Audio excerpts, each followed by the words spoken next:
नमस्कार, मैं वर्तिका राय और आप देख रहे हैं न्यूज फॉर नेशन। जज, जस्टिस और मजिस्ट्रेट, ये तीनों नाम आपने अक्सर सुना होगा और कई बार लोग इन तीनों नामों को एक ही समझ लेते हैं। लेकिन न्यायपालिका के ये तीन शब्द लोगों को एक लगता है, लेकिन ये तीनों शब्द अलग अलग हैं। ये तीनों शब्द का अलग अलग महत्व होता है, लेकिन लोग कई बार इसे एक ही समझ के कहीं भी बोल देते हैं और धोखा खा लेते हैं। लेकिन आज हम आपको बताएंगे कि इन तीनों शब्द जो एक जैसे लगते हैं, असल में ये तीनों शब्द एक दूसरे से काफ़ी अलग है और इन तीनों शब्द का अलग अलग मीनिंग होता है। तो चलिए जानते हैं इन तीनों शब्द का क्या मतलब होता है। भारत विश्व के सबसे बड़े लोकतांत्रिक देशों में से एक है और यहाँ न्यायपालिका संविधान का अंग है। न्यायपालिका का कार्य नागरिकों की रक्षा और सुरक्षा के साथ उनके अधिकारों की रक्षा करना होता है। सुप्रीम कोर्ट, हाई कोर्ट या फिर जिला स्तर न्यायालय, ये सभी देश में कानून व्यवस्था को बनाए रखने के लिए कार्य करते हैं। आपने सुना होगा कि कोर्ट में मामलों की सुनवाई जज, जस्टिस या मजिस्ट्रेट करते हैं। क्या ये तीनों अलग अलग होते हैं या फिर ये तीनों एक दूसरे के पर्यायवाची हैं? आइए जानते हैं। किसी भी देश में आम जनता पर होने वाले अत्याचार के न्याय के लिए वहाँ एक दुरुस्त न्याय व्यवस्था का होना जरूरी होता है। जज या न्यायाधीश इसी व्यवस्था का एक मुख्य अंग होते हैं।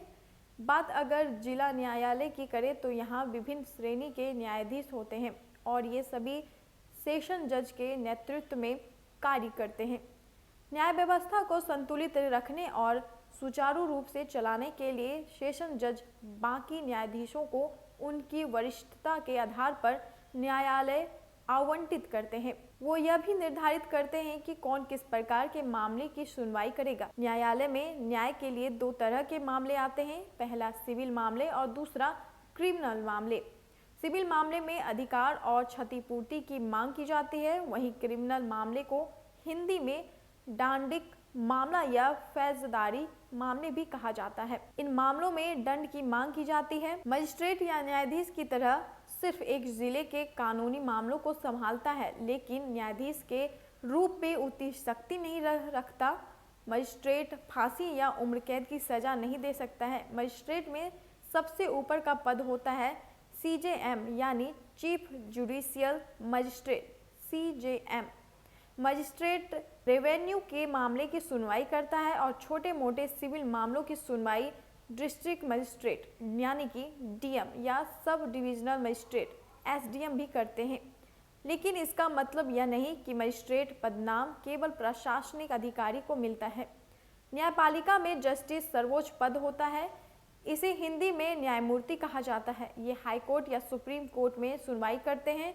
इनका प्रथम कर्तव्य होता है आम नागरिकों के संवैधानिक अधिकारों की रक्षा करना। मौलिक अधिकारों के हनन के मामले सीधे हाई कोर्ट या सुप्रीम कोर्ट में प्रस्तुत होते हैं और न्यायमूर्ति ही इनकी सुनवाई करते हैं।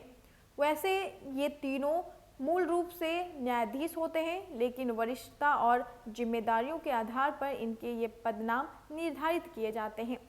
हालांकि इनकी नियुक्ति का प्रोसेस भी अलग अलग होता है। जिला न्यायालय के न्यायाधीश की नियुक्ति हाई कोर्ट करती है, ये न्यायपालिका का अंग होते हैं, जबकि डिस्ट्रिक्ट मजिस्ट्रेट अथवा सब डिविजनल मजिस्ट्रेट की नियुक्ति राज्य शासन करता है और यह कार्यपालिका का अंग होता है। न्यायमूर्ति की नियुक्ति भारतीय संविधान के अनुच्छेद 217 के प्रावधानों के मुताबिक भारत के राष्ट्रपति और संबंधित राज्य के राज्यपाल के परामर्श के बाद की जाती है। तो ये रहे जज, जस्टिस और मजिस्ट्रेट की डिफरेंस। इन तीनों का नाम अब जब भी आप सुने या कभी बोले तो इन तीनों में अलग अलग डिफरेंस होता है। तीनों सुनने में तो काफ़ी सिमिलर लगता है, लेकिन इसका मतलब भी अलग होता है।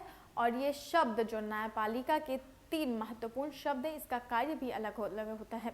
तो ऐसे ही वीडियो और खबरों के लिए हमारे साथ बने रहे। नमस्कार।